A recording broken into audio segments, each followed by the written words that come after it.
Welcome to the Bible Made Clear. Today we have my good friend and special guest, Herb Butterworth. And Herb wanted to discuss the truth of the Word of God, the Bible, today.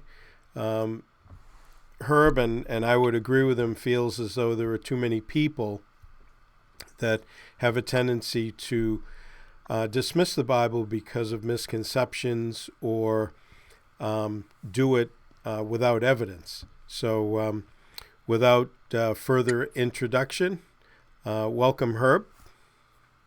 Thank you. And Glad to be here. so how would you like to start off? The ball's in your court today. Well, it's interesting. You made me think about this. We talked about it a while ago, and I was discussing with you, how do you really do this? Just in general, how do you bring the Bible to people? Do you start from outside of the Bible and work towards it, or do you start with the Bible itself? And I've always been one, and I came to faith outside of the Bible and just looking at nature and the things that we're surrounded by, and it kind of brought me to the Bible. But is that necessary? I don't think so. I think if somebody were to start with the Bible, that's more than adequate to bring you to faith, I believe. And so I think that's a good starting point. We'll just look at the Bible, take a look at what it is, and bring out some points and bring out some misconceptions and talk about those, and hopefully help some people to get over those stumbling blocks and to recognize the Bible for what it is. So I guess we just start by saying, what is the Bible? Okay. What is it? It's a collection of books that have it was written over many hundreds of years by many different authors, and it's a description of, it tells us where we came from, why we're here, and where we're going. It's unique in that it's not just a collection of men's thoughts that are being put down on paper for people to read and get their opinions. It's God's word to us, and this is told to us throughout the Bible. And many of the prophets, they tell us, thus saith the Lord, and these are God's words. We hear all of that. We hear in the New Testament, Jesus refers to Scripture quite often. So he's using it and verifying it as truth. And it answers many questions for us. We all have, any thinking person, I should say, would look at what's around us and just be in wonder of, why are we here? How did we get here? How did all of this come to be? And the Bible answers those questions for us like nothing else that we have. Well, that. So I think. Oh, good. Go ahead, Scott. Well, finish your thought, and then I just wanted to say something. So I think if we look at that, read the Bible and take that stuff in, I think it can make a lot of sense of a lot of different things for us. So there's two things that you mentioned that I think are, they're crucial really to everybody. And that is, first of all, how do we get here? I think obviously the Bible provides us an answer to that. And that's in contrast to speculation. So there's speculation and then there's creation, as J. Vernon McGee used to say. But I think that the second point that was really important is, like, why are we here? In other words, purpose. So the two things that people that don't believe in God or don't really trust the Bible have is no explanation for why we're here. In other words, we've talked about this in the past. They argue, excuse me, epistemologically about being here. They know, how to function here, but they can't answer the ontological question as to, like, why are we here in the first place? What's life? Nobody knows what life is.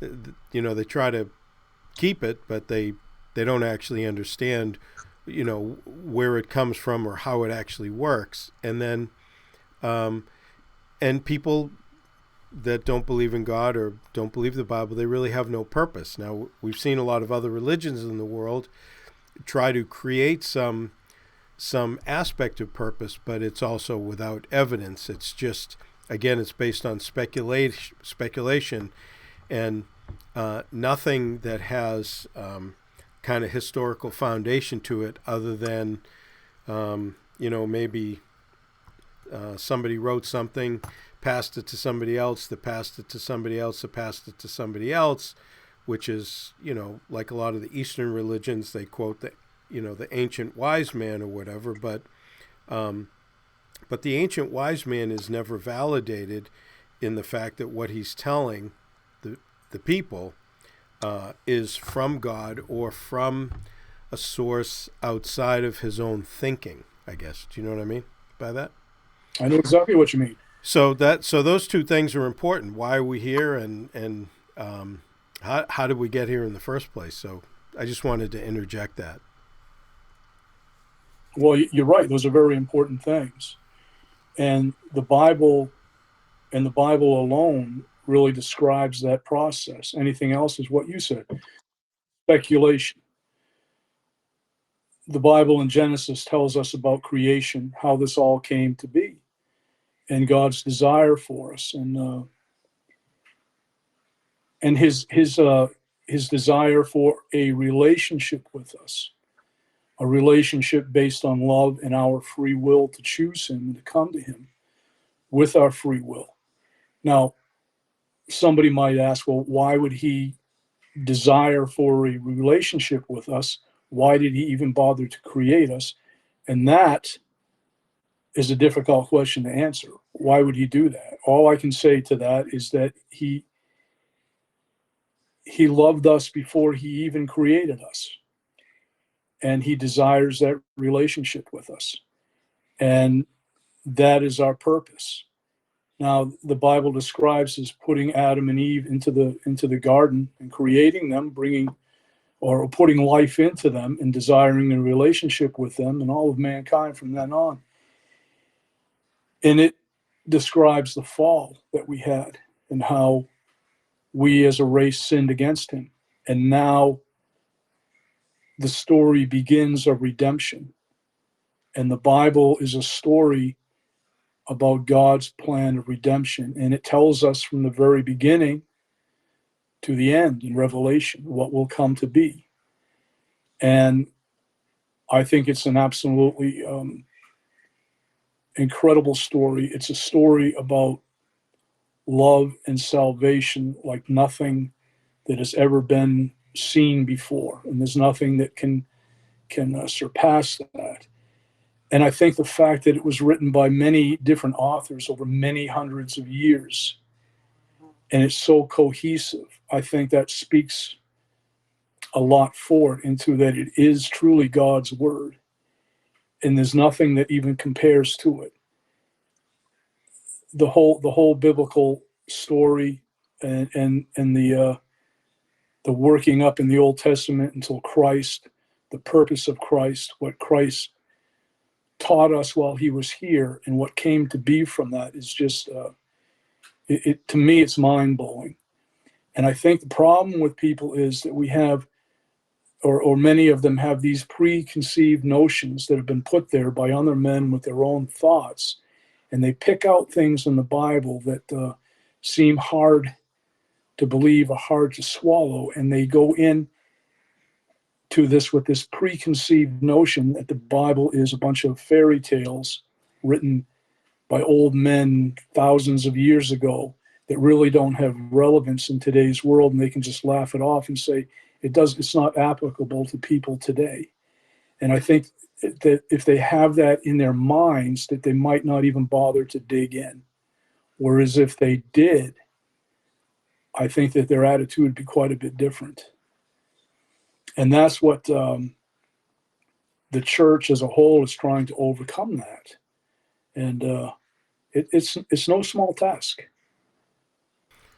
No, I would agree. I mean, I think that like you said earlier, the Bible can certainly stand on its own 2 feet. I mean, I got saved by reading the Bible. You got saved kind of leading up to the Bible. And so, I mean, God certainly can do that multiple ways, bring a person to faith. But, in Revelation 4:11, it's the last verse in Revelation 4, they're praising God in heaven, and it says, you are worthy, O Lord, to receive glory and honor and power, for you have created all things, and for your pleasure they are and were created. So if God created us for his pleasure, it was certainly his will to do it, and he had a purpose in that. And, we find out through the scriptures that, when we have a relationship with God through Christ, that pleases him.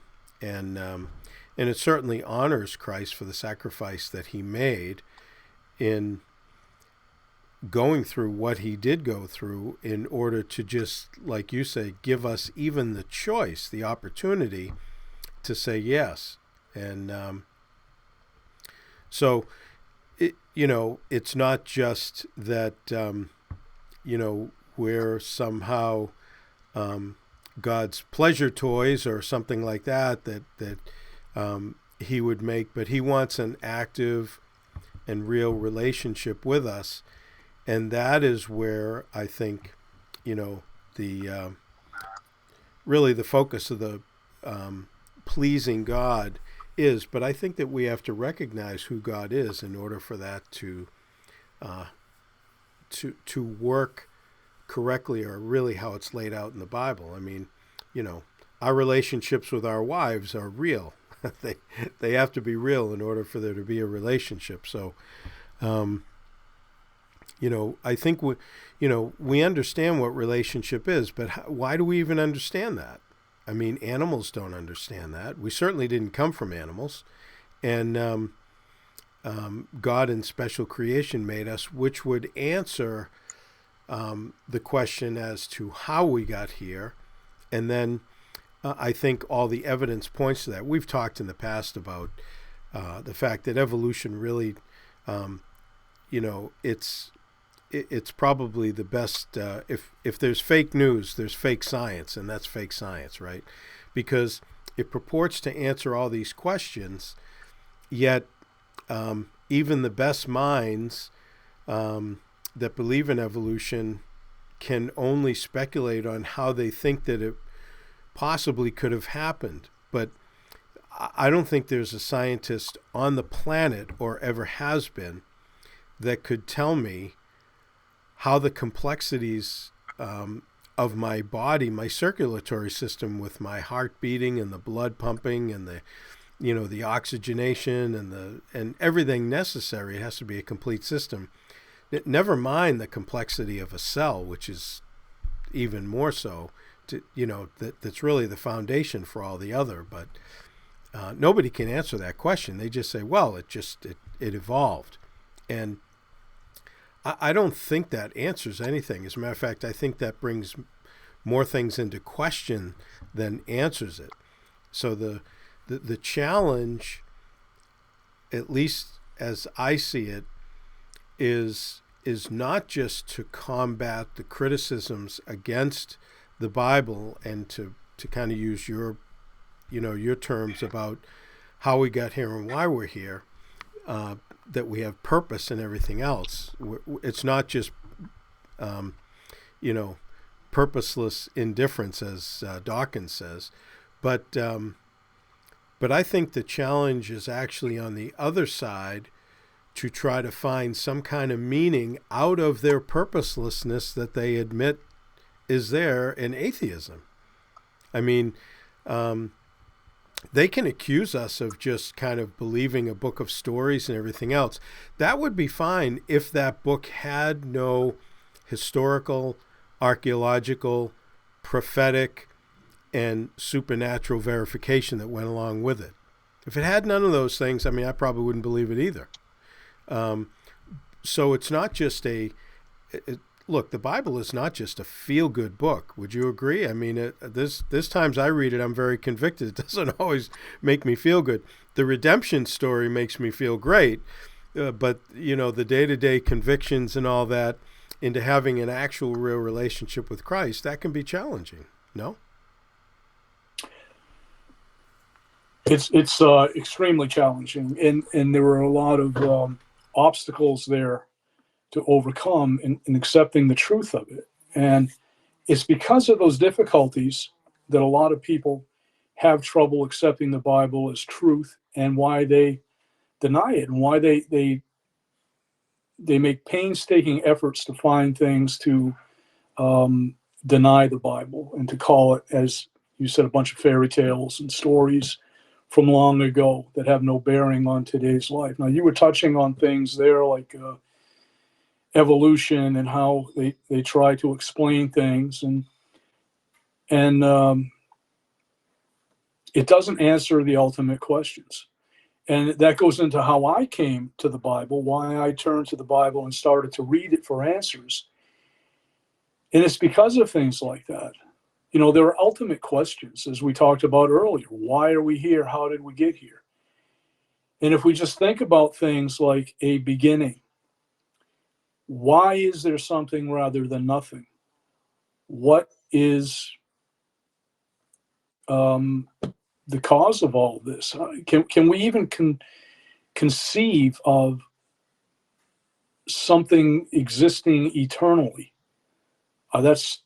That makes no sense. Logically, that's not It kind that's of not sense. blows your mind to try to even think about that, doesn't it? Well, it does, Scott. It does. No, we talk about, we hear things about an expanding universe.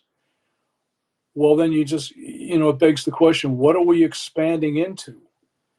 How can that be? You think of, I remember as a young kid thinking about the universe and thinking about it as a certain space. And then I remember thinking, well, what's at the end of it?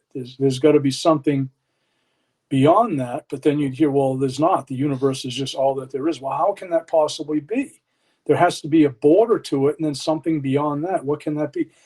And I think that there's just a desire by some just to not answer that question. It's like, I'm sure you've heard people say before, well, the beginning of the universe is much like heading north. And you keep heading north and you keep heading north, and eventually you get to the North Pole. Well, what do you do from there? Can you keep heading north? No, you can't. So they say that's like the beginning of the universe.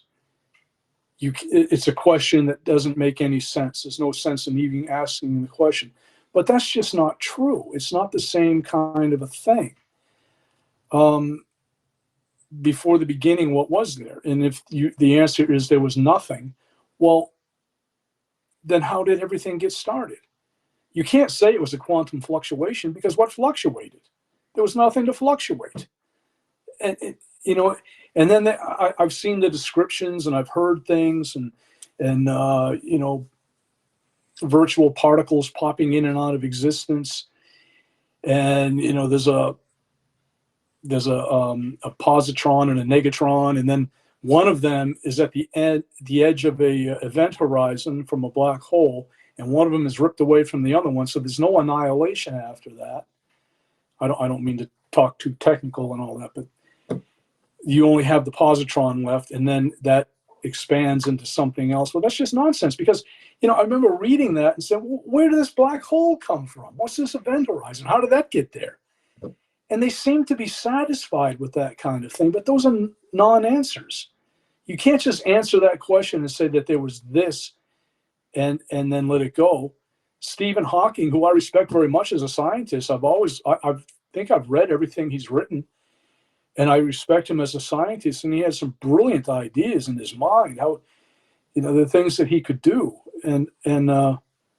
But to say that because we have such a law as gravity, that the universe can and must create itself, what kind of nonsense is that? Is that satisfying?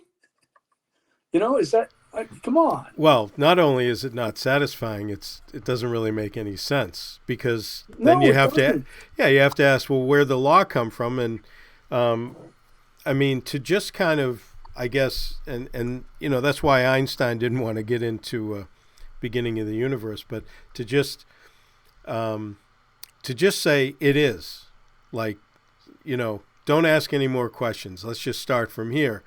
Um, I don't think that's valid. I think that um, if we can raise the question legitimately, because because how we got here connects to why we're here, our purpose, right? I mean, Yeah. I don't think that you can. I don't think that you can just isolate one. Um, you know, Look, when when Moses wrote Deuteronomy, he was talking to the group of Israelites that were going to go into the land, and I mean, the first 5 chapters, at least, he was connecting their history, because a lot of those people were born in the desert. Um, they had been wandering around for 40 years. 20 years old and above died off.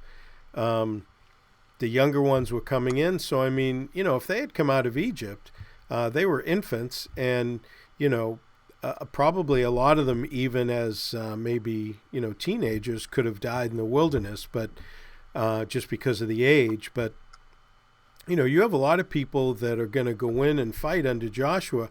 They don't even know why they're doing it, right? So, in other words, Joshua could have just, I mean, Moses could have just get up and said, look, you're going in, deal with it.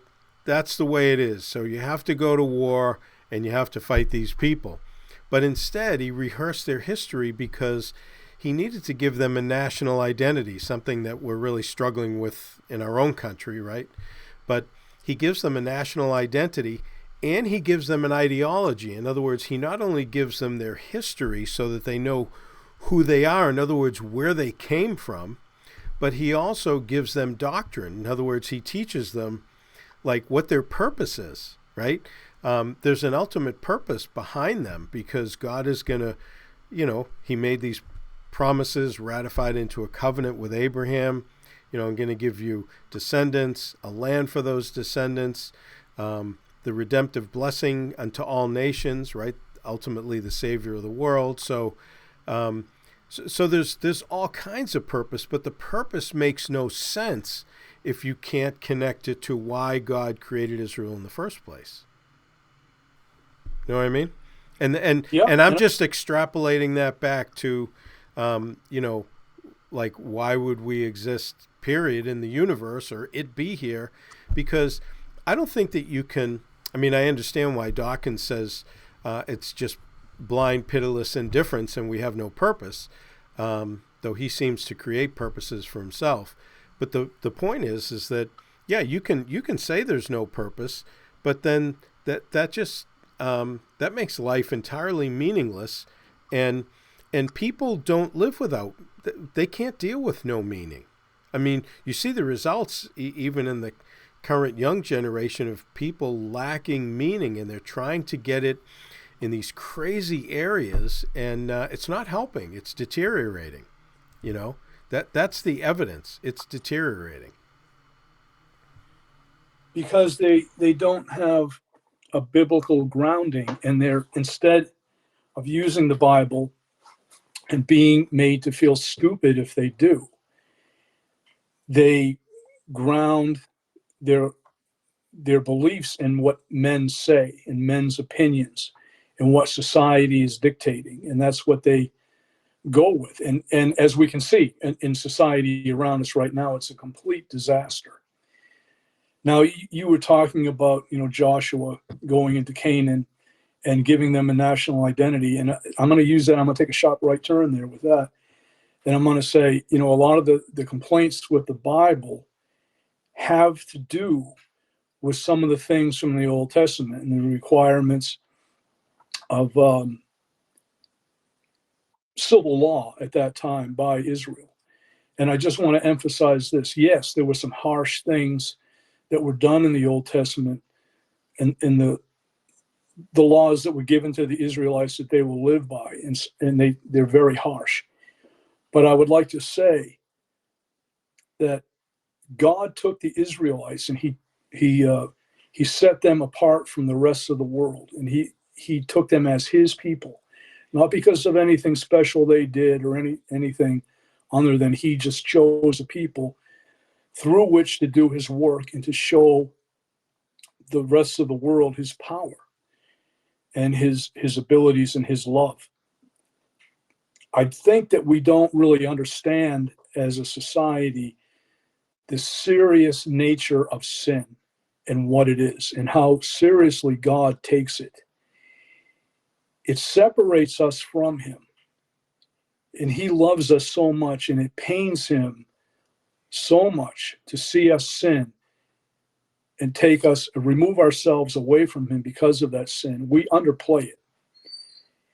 He takes it very seriously, and he has some serious consequences for those that broke the law. And oftentimes we hear somebody criticize the Bible and say, well, that's just ridiculous. That can't be, because of some of those things. And you and I have talked before. What we've used as an example is a man going out on the Sabbath and gathering wood to make a fire so he could cook his bread or whatever he was doing there. And he was struck dead. That's very harsh, especially by today's standards. That's incredibly harsh, that for doing such a thing that he would be struck dead. Death penalty for gathering wood on the Sabbath, but the law was that there would be no work done on the Sabbath. It wasn't just for that man doing that, breaking the law of the Sabbath, that he did that. He was emphasizing that when he gives a law like that, he doesn't do it because you're supposed to glorify me and, I did this and you broke what I said and that's it. It's sin. And he takes sin so seriously, and that he's going to lose his people to sinful nature if he doesn't make them accountable for what they did. So in order to emphasize that throughout all of Israel, these things are done. Another thing that I would like to add is that when God takes a life, we can't think of it in our own human terms. What he's doing is he's taking them from the earth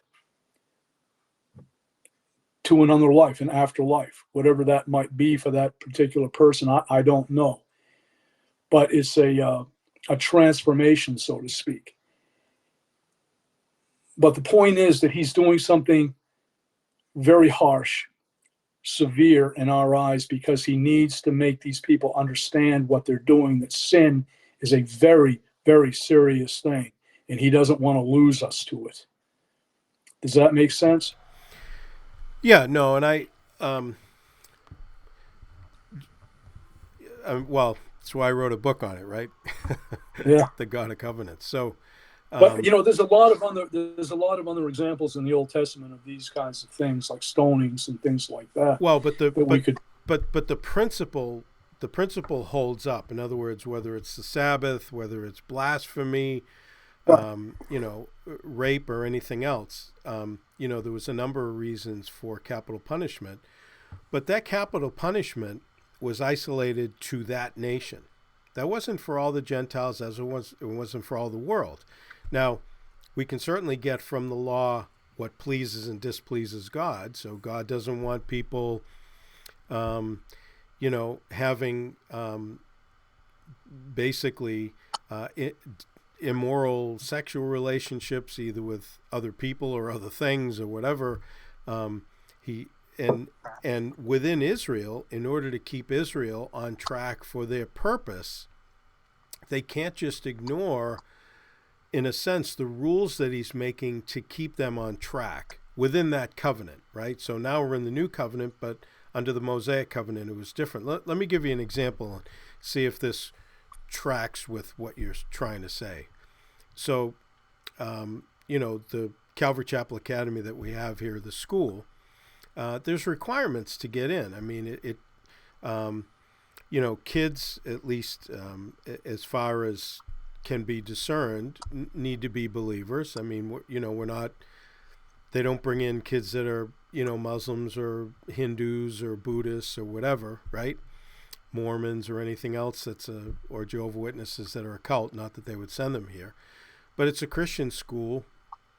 There's requirements. At least one of the parents needs to be a Christian, attending a Bible teaching church, and so they have this list of requirements. And now the reason for those requirements is because the purpose of the school is not to create a reform school. It's not to get kids that are unsaved in to bring them to Christ. It's to educate, develop academically and spiritually the kids that are in Christ. Okay, so it has a very specific purpose to it. We've seen a lot of Christian schools crash and burn over the last 10 years right in this area because they do welcome in families for the financial help that are essentially not Christian families. Imagine if if you had some kid that was a Hindu or something, and then by the time they get to my class and I'm going through apologetics and I'm telling them that they're, they're worshiping a false god and they're pagans, and showing that everything they believe is not true, and it's not only not based in fact or reality, but it's illogical from its inception. Parents would not want to pay for that kind of education for their kids if they were in another religion. So there are people that have tried to bring their kids in, saying, look, we can bring a lot of money to the school and blah, blah, blah. But the headmaster says, gee, I'm sorry, that's not what we're about. In other words, we will forego the finances and trust God for it, as opposed to just change what we are for the money. And the reason, what these people, and sometimes they get frustrated, but what they seem to miss is this. The reason that they want their kids in this school is because there's a moral element to it that you do not get in the public schools. There's an accountability. There's an environment that does not exist in public schools. And because of that, they want their kids here because they know it's not only safer, but it's, there's moral cleanliness to it and everything else because there's requirements, right? But then if we let them all bring their kids in, they're going to change that mix. It's not going to be the school that they want it to be anymore, and they'll be eventually pulling their kids out because it's going to be no different than public school, So if God were to try to bring up Israel the way that, the new covenant is functioning in the different nations of the world, he never would have got off the ground. There was not enough requirements to maintain the unity of the nation under a theocracy and have them function in a way for their intended purpose, which was to serve God in bringing the Word of God and the Savior of the world for all the nations of the world. It never would have got there. It just would have. We see it after a couple of hundred years in our own country. Look at the deterioration and the just the watering down of why we are what we're supposed to be. It's all being distorted and kind of eroded pretty quickly. Israel, they had to survive really until today, and they have to survive till Jesus returns. So they have to function off of much different, not just moral rules, because let's face it, we live by the same morality that we see in the Old Testament. Now, I know we've changed a lot with, the advent of homosexuality and all that, but being accepted. But look, you can go through the 10 Commandments. I don't want neighbors that are going to try to, commit adultery around the neighborhood, disrespect their parents, murder, steal, lie, and just, be coveting my stuff all the time because it's going to motivate them to want to come and take it. Well, I don't want neighbors like that. Nobody does, right? So I don't have an issue with those commandments. So it's not that we're changing the morality. The difference God has not changed. The difference with the state of Israel under the Mosaic Covenant is that um, the consequences of violating those laws were different. They're all sins, whether Old or New Testament. That doesn't matter. They're all sins because they violate the nature of God and God's will. But they had a different moral accountability in the sense that there was an exacting disciplinary measure that had to be taken within the nation of Israel to keep the nation on track for what it was supposed to be. Does that make sense? I know that was a lot of words to try to kind of validate your point, but No, I think that was a great example using the school like that, and I think that kind of put some light on the subject.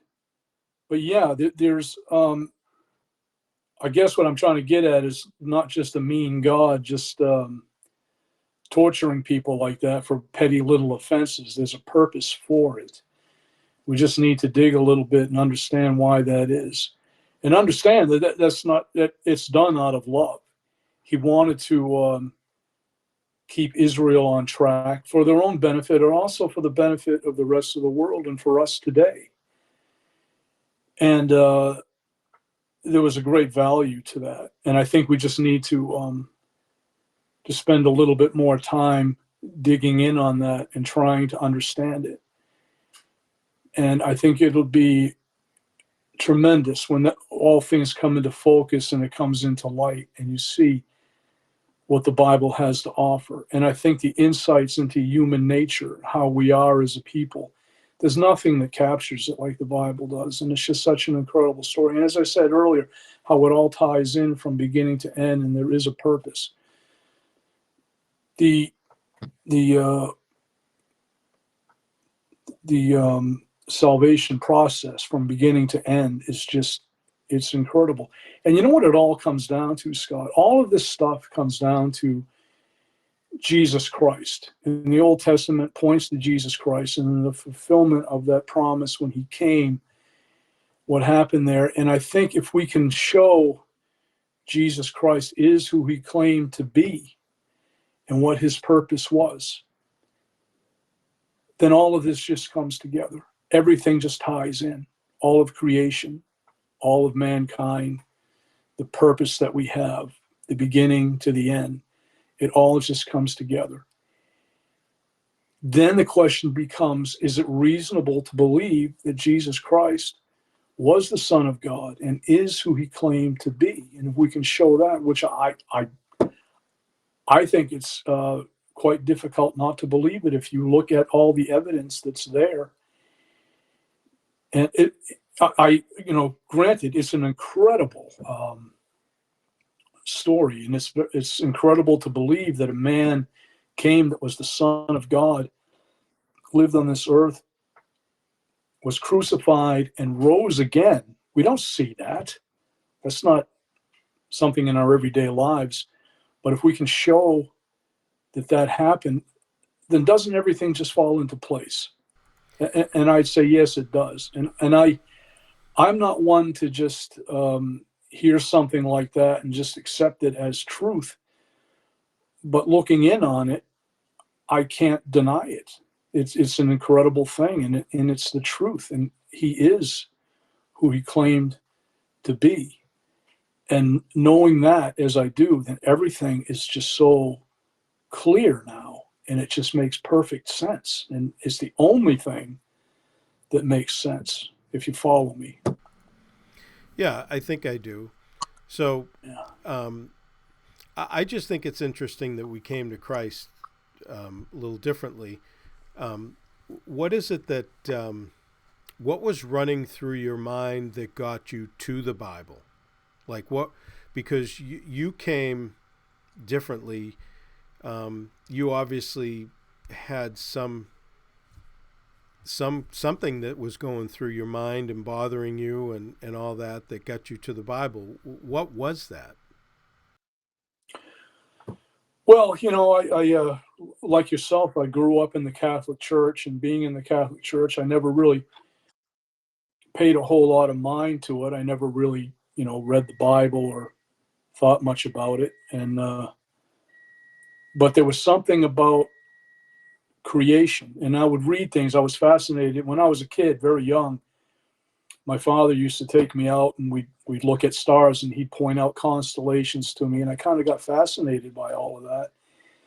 And I would look into that more, and then you just wonder, how did all of this come to be?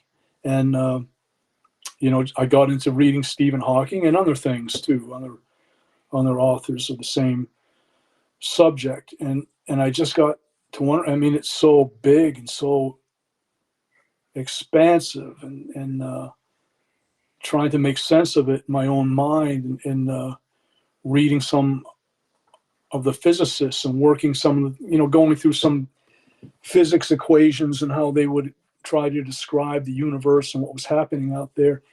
And just it kind of dawned on me. I was probably in my late teens, early 20s, and just thinking how, wow, this is incredible how you can take mathematical equations and show things that are going on in nature out in the universe and here on Earth through a mathematical equation.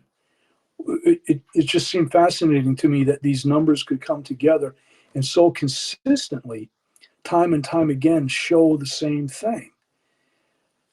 I was blown away by that and thought there had to be something behind it. And I remember, I know I've told you about this before, but I was reading one of Hawking's books, and in the book, he himself expressed the same kind of amazement that I was feeling. And I kind of was excited about that, oh, that's what I was thinking too.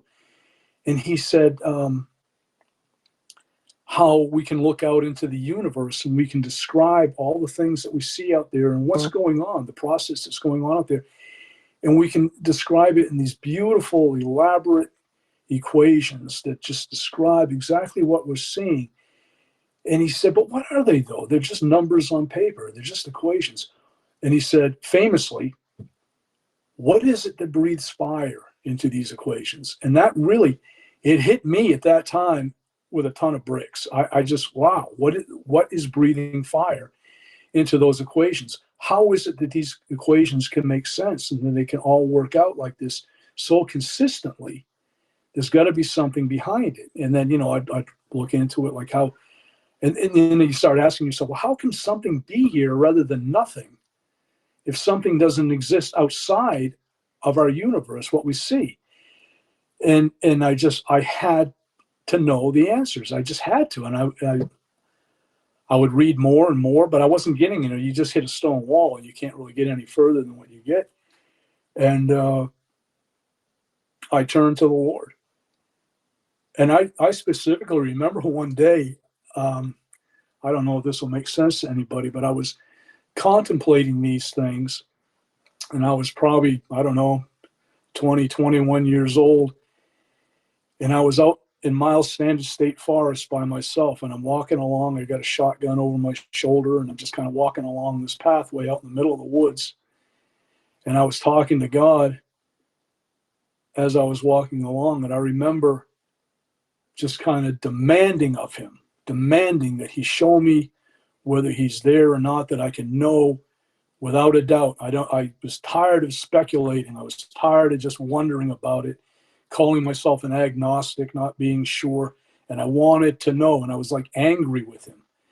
And of course, nothing happened then and there. Angry man with a gun? Angry man with a gun, that's what I was. Get away, get away. And, I didn't have any earth-shaking moment at that time. It's not like he appeared to me or anything like that. But it was around that time that things started to come to me. And I turned to the Bible, and I'm sure it was his guidance and him answering my prayer. And even in my anger, he didn't shun me away or, be upset with me for being, how dare you question me, man with a gun? He just kind of took me along, and he brought me to the Bible, and he showed me his word. And I started putting that together with what I had known, and it started to make sense to me. It was like, wow. It just came together slowly over years. Now, why did you decide to pick up a Bible? Why didn't you go to a different religion or something? I don't know, Scott. I don't know. There's a lot of things in my life that I don't know why I did them. Why, why am I here today? I don't know. I didn't really make any decision that this is what I'm going to do. I mean, you know who I am. You know me. Look at the wife I have. How could that happen, Scott? How could No, I no, have? no. That's definitely God's grace. Yeah, Yeah, yeah. There you go. There you go. There you go. I yeah. don't She know. she Things. she made a foolish decision when she said yes. I think you must have slipped something into her coffee or something. Well, it's like I often tell her, too late now. Yeah, Too late. yeah. You're locked in. Yeah. Yeah. Yeah, and then Yeah. and then you hightailed away to Maine, to boot. Yeah. Yeah. I got her out in the woods now. Yeah, Yeah. yeah. But no, those are things I can't say, Scott. I don't um I went to the Bible. Maybe it was because I considered myself a Christian because I was a Catholic at the time. And I just turned to the Bible and I started reading it. And you know, I knew somehow inside of me, I knew that the Bible was true, even though I would say I didn't know. And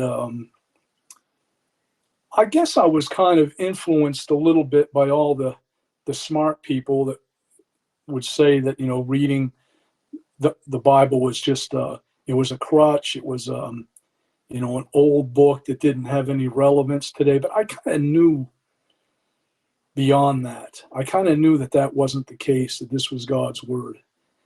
I can't really explain it. I didn't have. There was never a time in my life where I can say, "Oh, I had this revelation," or "I had this dream," or my house started to shake or anything like that. Even my salvation, it was just kind of a decision that I made. I didn't have any. There were no flashing lights. I didn't fall to the ground.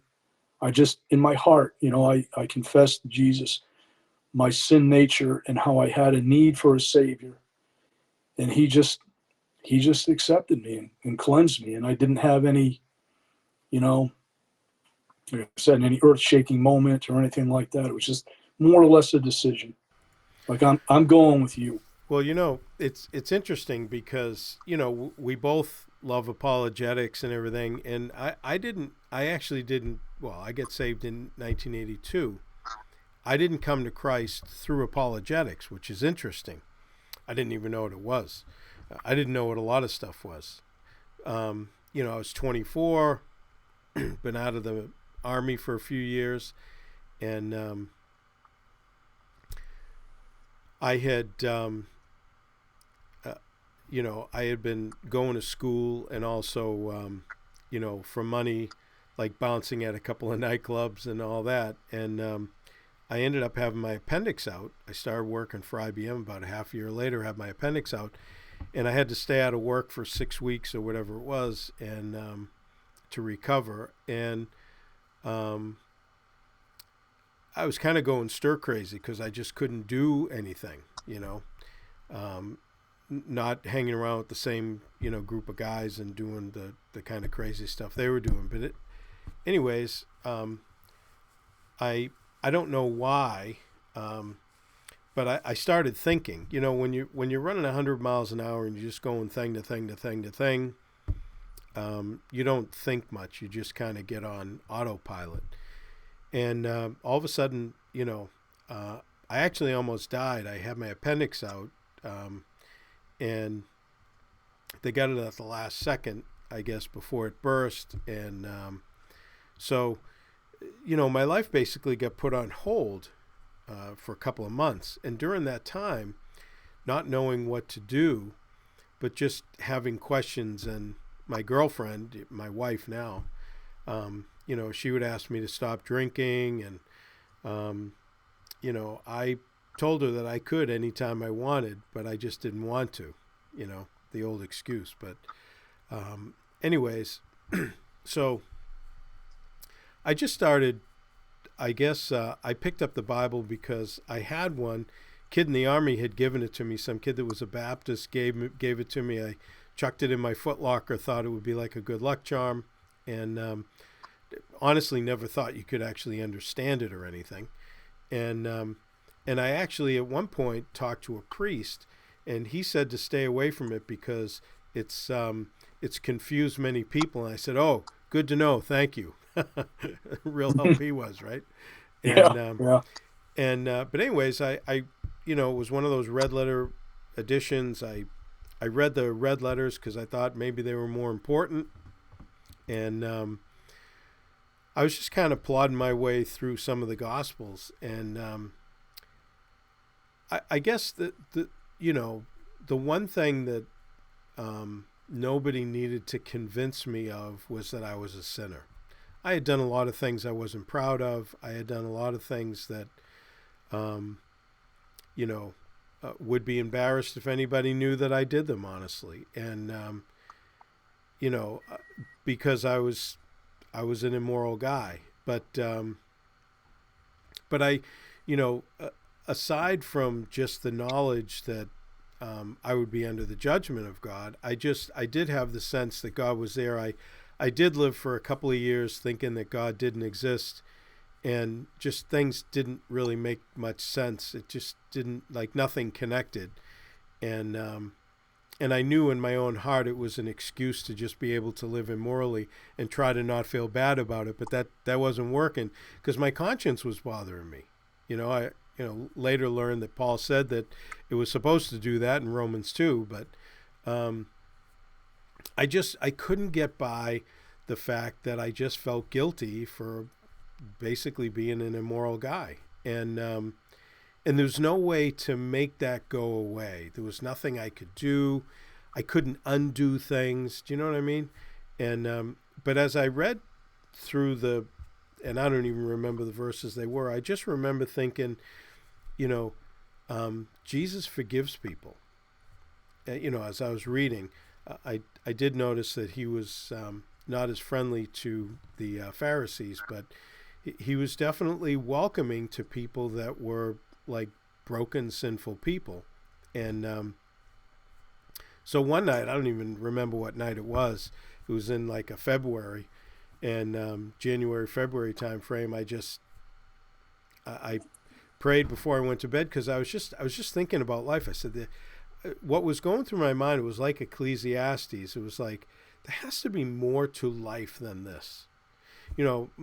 As you know, my older brother was mentally retarded, and I remember thinking, like, he will never have the opportunities that I have.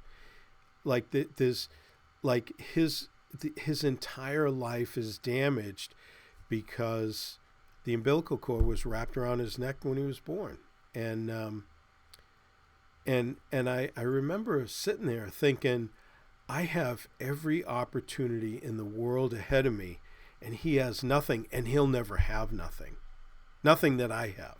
Didn't have the capacity. He was like a 4-year-old, and I learned later on that I was my mind was going like the book of Ecclesiastes, but I realized, I just said, so now I'm working for IBM. I have the potential for a successful career. I could make good money, accumulate a whole bunch of stuff, and then I get to 75, 85 years old, and then I die and I leave it all. And I'm like, is that really what life is? Like, you just kind of accumulate stuff? I just thought, it's just so shallow. And I was pretty shallow. So to realize that was shallow was definitely God working on me. But I just thought, oh my gosh, there has to be more to life than, I thought, what if I was born in another country? What if I died like at 1 or 2 years old, like in another country from starvation or tragedy? Like, the United States was unique in the sense that it had all the opportunity, and I didn't ask to be born there. My grandparents came from Sicily, so it was like I didn't make their decision, and there's just so many things that worked together that I had nothing to do with that got me here and gave me all this opportunity. Yet I didn't know what to do with it, but it didn't make any sense that it would just, like, by chance happen. Do you know what I mean? Like, it just, as I went through the whole thing, I thought, if this is all there is to life, life is obviously meaningless. But I said, there has to be more. This can't be it. And I thought things must, they have to somehow equal out, like in eternity, because nothing is fair in this life. I looked at my brother and I realized, well, certainly his life isn't fair, right? I ended up, looking at everything that people go through, and I said that, there's nothing fair in life. What is it that you know that's fair? And so I just realized that obviously it's in the next life that things equal out and have justice, because frankly there isn't any now. And I don't know, I just was kind of really convicted of being a sinner, and I didn't want to go to hell, and I know that Jesus was going one way and I was going the other way. And I asked God to forgive me of my sins, and I said, Jesus, I believe that you're there, and not just in the book.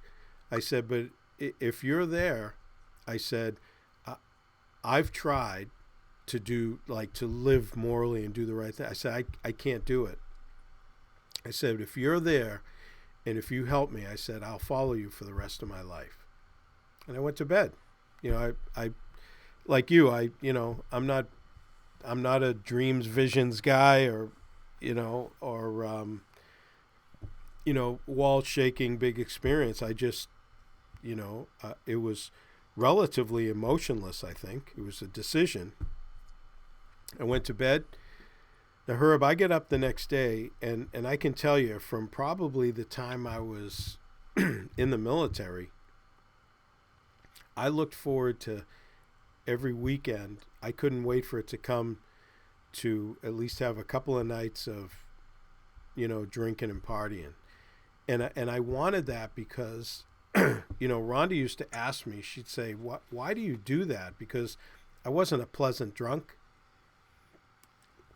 Some people get, happy and laugh when they're drunk, and I was the opposite. I was not a good drunk. And but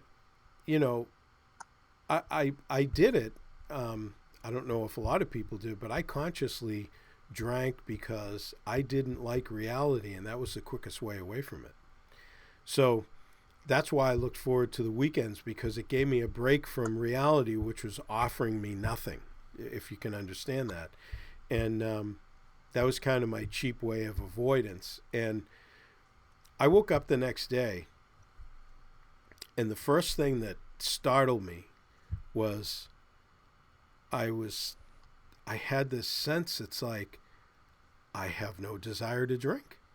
Like I woke up with no desire to drink, to party, to do any of that stuff. And I was like, now that's really weird, because now, though it's subjective to me, it's objective in the sense that I couldn't do it to myself.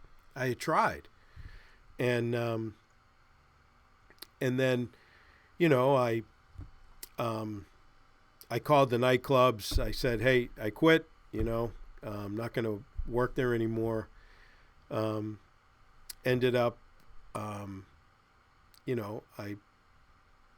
used to play hockey on Monday nights, and after the hockey game, I'd have a beer with one of my friends at his house, and then I'd go home. And I did that for a couple of months, and then he said, he put the beer in front of me. I said, hey, John, you know what? Can I just have a glass of water? Like, I didn't want it. And just never drank again. And then, a couple of weeks later, I remember Rhonda saying to me, it's so nice for the last couple of weeks, you haven't been swearing. And I was like, that's right. I haven't been swearing. That's great, because I had an awful mouth coming out of the military. And then, and I just started like cutting off thing by thing by thing that was immoral in my life, because I just didn't want to do them anymore. And some of them, though I may have wanted to do them, I realized that's not right to do, and I just stopped it. And So it was an interesting transition for me. Now, after I got saved, and now I'm working with all these engineers and, smart guys at IBM, I remember sharing Christ with them, and they would say, are you kidding me? You believe that, and again, this is the 80s. There's no internet. There's no access to stuff. They would say, you believe that ancient book? Like, you're going to tell us that you believe Noah? And I said, oh, yeah, he's in Genesis 6, 7, 8, right? And they'd say, what are you, crazy? There was no Noah and everything. So what I started to do was I started to go to the library. There's a Christian college down the street from me. I could get access to their library. I just couldn't take stuff out. And I would start looking stuff up. Now, I'll be honest with you. I was looking for answers. I guess I was doing apologetics, didn't know it existed.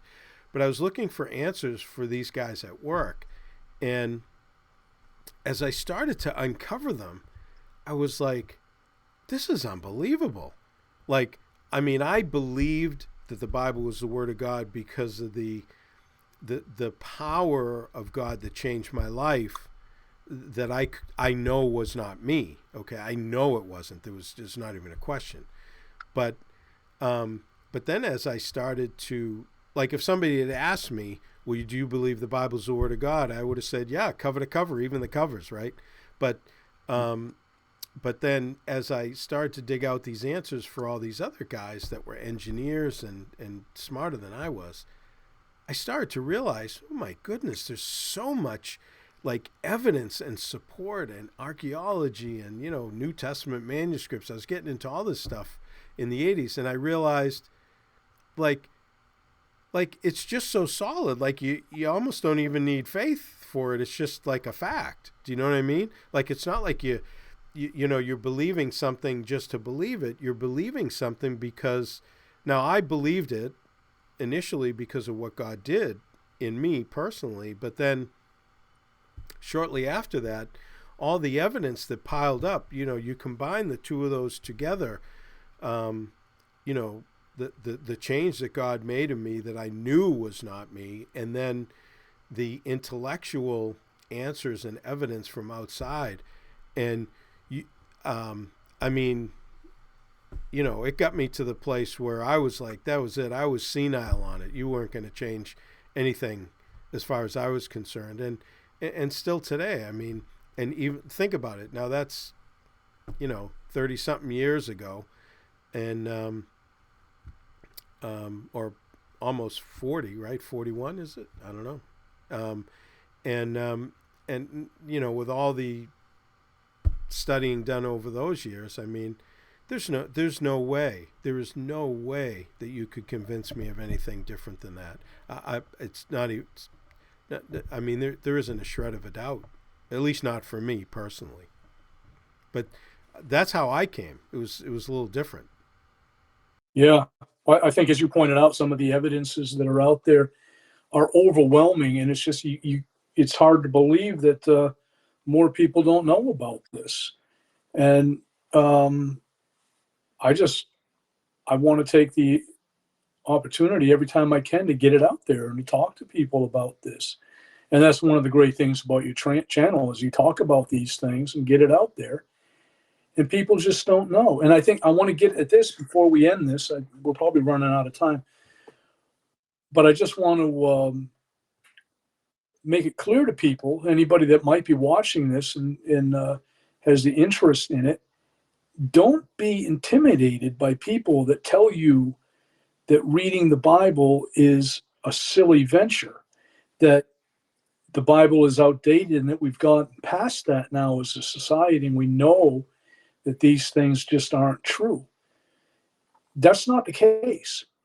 And I would plead with you to open up your minds, sit down with it, and let the Word speak to you. And if you pray in sincerity and ask God to show you the truth, He will do it. And you'll be amazed what happens in your life. Because another thing I'd like to add is that all this ridicule that's pointed at the Bible, if you get to know the Bible and you read it, you would understand, wow, if everybody were to live according to these words, what a wonderful place we would have here.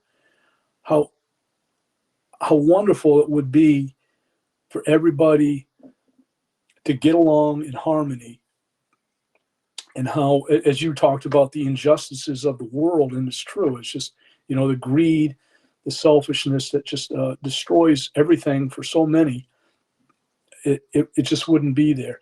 And what people don't understand is even the greedy people that are taking so much and leaving others with so little and making it so difficult on so many people, inside they're miserable and they don't understand why. But if they lived according to a biblical code, they wouldn't feel that way. They'd have less stuff probably, but they'd be so much happier and so much better off. And yeah, the Bible, it has so much to offer all of us. And I think it's a big mistake for anybody to just to brush it off and to be convinced by somebody, to listen to somebody that says that you're stupid for reading it. Like the Catholic priest told you, Scott, don't read it. It'll just confuse you or give you a headache or whatever. That's so wrong. So wrong. So, and I'm begging you to please sit down with it and read it and let your mind absorb what it has to say. So, do you want to do a second? You want to do a second program? Are there other things that you felt you wanted to bring up that you didn't? Well, we could go on for a few days, Scott, if you wanted to segue into the. Well, no, I just didn't. I didn't know if you wanted to approach any other topics. I mean, we could do that in a separate program if you wanted to do that. How do you feel about it? Yeah, I mean, I just, from our previous conversations, I feel like you have other things on your mind that you didn't get to mention. Well, yeah, I mean, but like I said, I could go on and on. Yeah, I could definitely do another one. I have plenty. I didn't even turn the page on my notes. So. All right. Well, I'll tell you what. We're gonna end this segment. We're just over an hour, so we'll do a part 2 with Herb.